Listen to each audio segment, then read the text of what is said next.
they think their power's limitless, and I just don't feel like that's right. The basic principle here is that if we as ordinary people can't sneak onto somebody's land and steal their camera, then government agents shouldn't be able to do that either, not without a warrant. My name is Joseph Gay, and I'm an attorney with the Institute for Justice.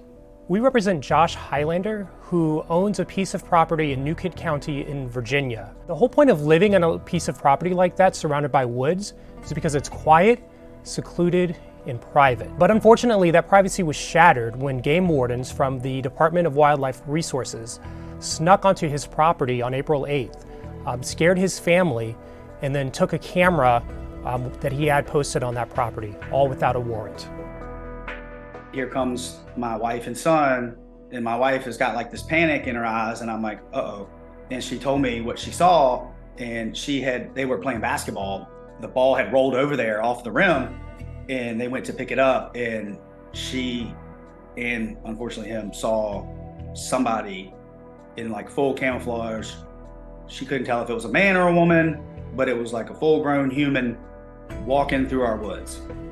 Well, eventually he discovered that his camera had been taken from a food plot that was about 150 yards away from his house. He reported the camera to the sheriff's office to get to the bottom of it.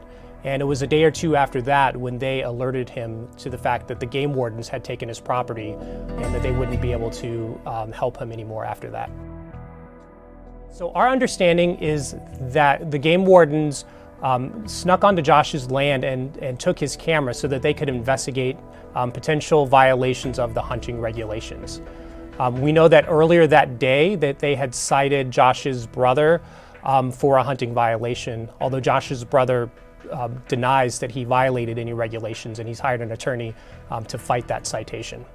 Josh so far has not received any communication from the game wardens about even the fact that they took his camera, much less about whether they were going to give it back or when they would give it back. What upsets me the most is that he would not go in the backyard for like 3 weeks. He's just now starting to do it. And I put the slip and slide out there like 3 days ago. And he was like, "Daddy, can we put the slip and slide in the front yard?" And I'm telling you, that's why. I'm worried he's having like nightmares about the boogeyman or something. But part of what this case wants to do is to establish the principle that no trespassing signs should apply to government agents too. Josh had ringed his property with no trespassing signs, and the game wardens ignored those signs when they snuck onto his property and searched his land. We're gonna sue for $1. I don't care about money, about going up there and trying to take something from them. I care about the principle and it not happening to someone else.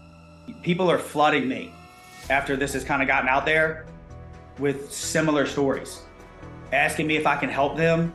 And this happened to me and this happened to me. And I'm like, it's almost like we've got a situation where they think their power's limitless, and I just don't feel like that's right.